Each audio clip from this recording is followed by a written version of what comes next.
Now, Storm Team meteorologist Kate Thornton with Central New York's most accurate forecast. And a very good Friday afternoon to you. Live you right now from the Cat V Skynet 9 camera in Oswego. Looking out over the port city, you see Lake Ontario, a lot of clouds. I notice this camera view looks a little bright in some spots, though. Of course, we are chipping away at our snowbanks and our snow piles here. Of course, you know, there are going to be some snowbanks and piles, especially in parking lots, that tend to stick around well into May and maybe even close to June in some spots, especially in the snow belt and parts of Oswego County. We're mostly cloudy, 42 right now. We got a breeze coming from the east-northeast right now.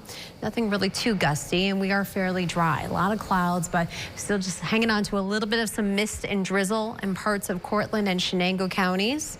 But otherwise, we'll keep things fairly quiet for the rest of the day. Mostly cloudy. I don't think we'll really see too many thin spots, maybe every once in a while. Our temperatures holding steady in the 40s for the rest of this afternoon. High temperatures pretty much where they are right now. We maybe tack on 1 or 2 more degrees, but we actually bring our temperatures up a little bit overnight, and a lot of us are topping off right around 60 degrees. If you don't hit 60, you'll come pretty close to it in the mid to upper 50s for tomorrow. Yep, that's a lightning bolt that you see. First time we've had to use that this year. And I want to show you just the spread of temperatures. You can see where our front is going to be kind of hanging on, and then eventually this warmer air is going to push downstate. So 50s, 60s for tomorrow.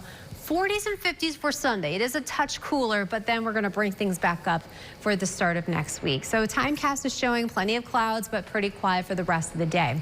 When the warm front moves through later tonight, we'll notice a little bit of shower activity happening. Most of it happening up near the international border in the North Country. Occasional rain showers late tonight and early tomorrow morning north of the Thruway.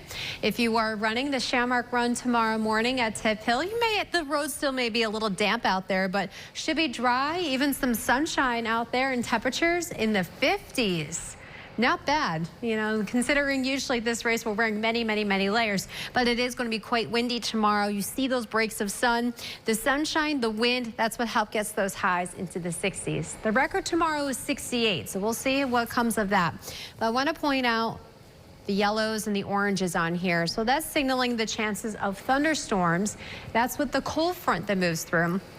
Rain showers linger into early Sunday morning, and then we'll wake up mostly cloudy. But another graphic I haven't used yet this year, the first time this year, is this, our severe weather risk. So day 2 outlook from the Storm Prediction Center does put the I-81 corridor and in the parts of the Finger Lakes in a low risk. That's a level 1 out of 5 for severe weather, meaning any storms that move through have the potential of having gusty, damaging winds and maybe even some hail. Pretty quiet on Sunday, but we start cloudy, but we'll end the day mostly sunny. It's still fairly mild in the 50s.